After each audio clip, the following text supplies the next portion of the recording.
Fala time, eu sou o John Souza e nesse vídeo eu vou te mostrar o quão é importante pensarmos muito bem antes de salvarmos qualquer tipo de registro. Por quê? A forma de salvar um dado vai dizer exatamente a forma de buscar esse dado posteriormente. Ou seja, se você tem um registro e você guarda esse registro de forma aleatória, né? Então imagina que eu tenho 1 milhão de registros em uma ordem totalmente aleatória.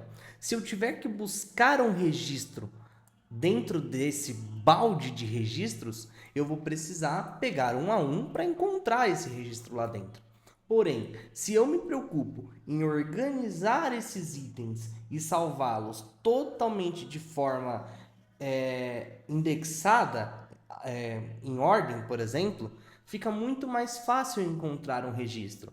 Por exemplo, imagina que eu tenho uma lista telefônica, né, o velho exemplo daquele livro de telefônica, onde eu tenho registros de A a Z, né? Se eu tiver que encontrar um registro, por exemplo, com D, né? Se eu abro no meio, né? Abrir o meio do livro e eu encontro lá e eu vejo que eu estou no L, por exemplo, opa, eu sei que o D está para trás. Então eu vou abrir de novo, né? Fecho o livro e abro para trás. Opa, caí no E. Sei que estou próximo. Então eu vou abrir mais para trás ainda e assim por diante até encontrar o registro que eu estou procurando.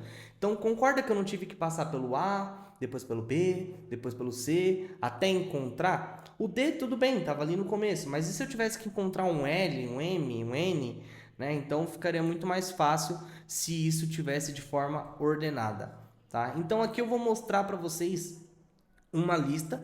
Vamos criar juntos aqui utilizando o JavaScript, né, que eu acho que é mais fácil de assimilar esse tipo de coisa, né? E aí depois nós vamos procurar os registros dentro dessa lista, tá? Então imagina que para isso vamos criar uma lista, tá? Inicialmente, vamos criar uma lista e vamos colocar 100 é pouco, né? Vamos colocar alguns registros dentro dela, tá?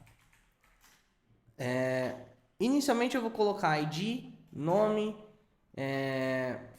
idade, talvez, e endereço. Pronto.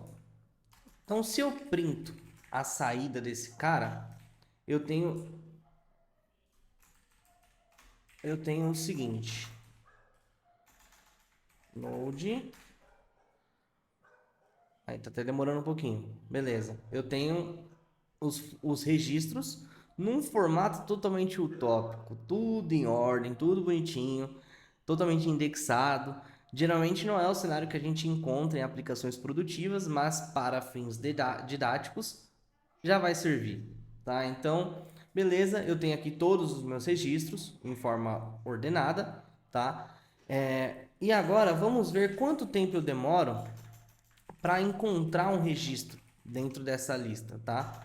Então, console.time, utilizando o filter, por exemplo,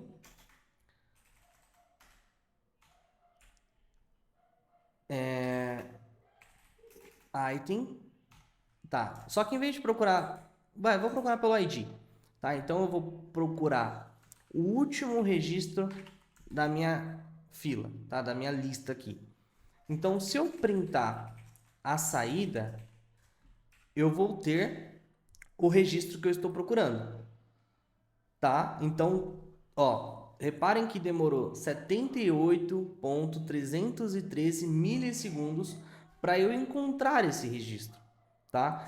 É claro que quando nós temos todos os dados de forma ordenada, igual temos aqui, existem outras metodologias, que é, por exemplo, aquela que eu expliquei, de olhar o livro e tal. Existe, tá? Existe formas de a gente procurar, tá? E se vocês quiserem, eu posso trazer isso em outros vídeos. A gente implementar essas buscas, algoritmos de buscas avançados, para que vocês consigam entender e ver isso mais ou menos como funciona na prática, beleza?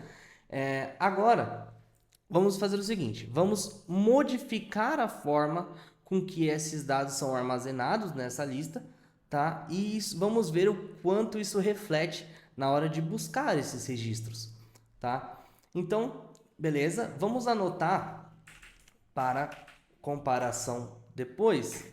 Vou colocar assim, ó, time search and array.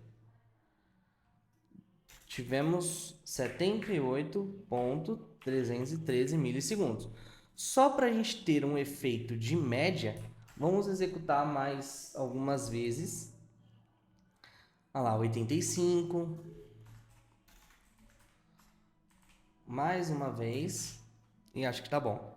Só para a gente garantir que não foi ao acaso, coisa do tipo. Então, reparem que ficou nessa média ali de 80 milissegundos, tá? Então, já temos mais ou menos o tempo que isso performa. Agora, vamos fazer o seguinte.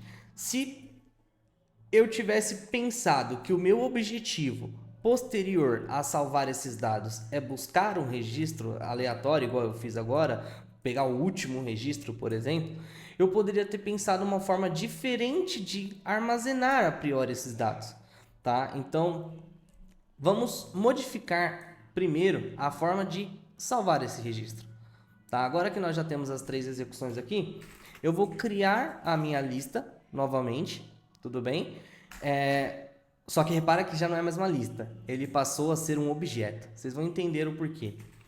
Eu vou fazer a mesma coisa, eu vou fazer um loop, tá? Com os meus registros aqui dentro, só para garantir que eu não vou trapacear, eu vou anotar aqui o número de execuções que a gente quer.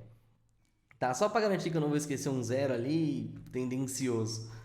Tá? Então, vamos criar aqui um objeto, tá? E vamos fazer um loop com essa quantidade de registros. Então, tá idêntico à quantidade anterior. Tá? Só que, como agora é um objeto e não é mais uma lista, a forma de salvar muda. Em vez de usar o método push para poder adicionar um item dentro de um array, eu vou criar aqui um objeto, tá? Com os mesmos registros, aqui era address no caso, tá? E beleza, tá aqui, mesma quantidade de registros, tá? E eu vou printar para que nós possamos ver como é que está esse registro, tá?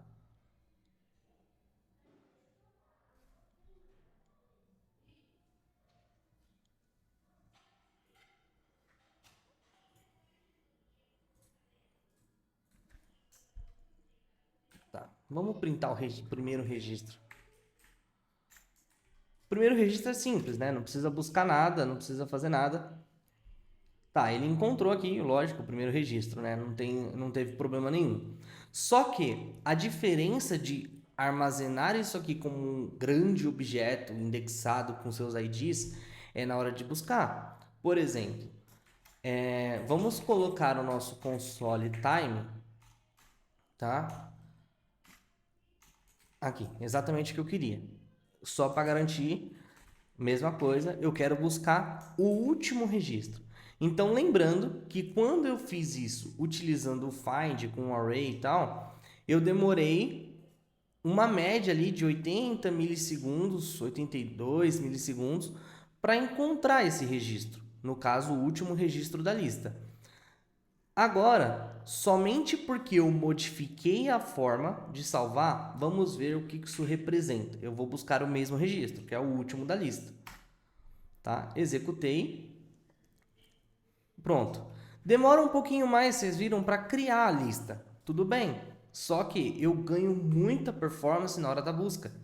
Né? Então, se vocês repararem aqui, a gente foi de 78 milissegundos para 3.45, tá? Então, vamos executar de novo para a gente ter um parâmetro de comparação. Isso modifica, tá? A forma com que esse dado ele é salvo, tá?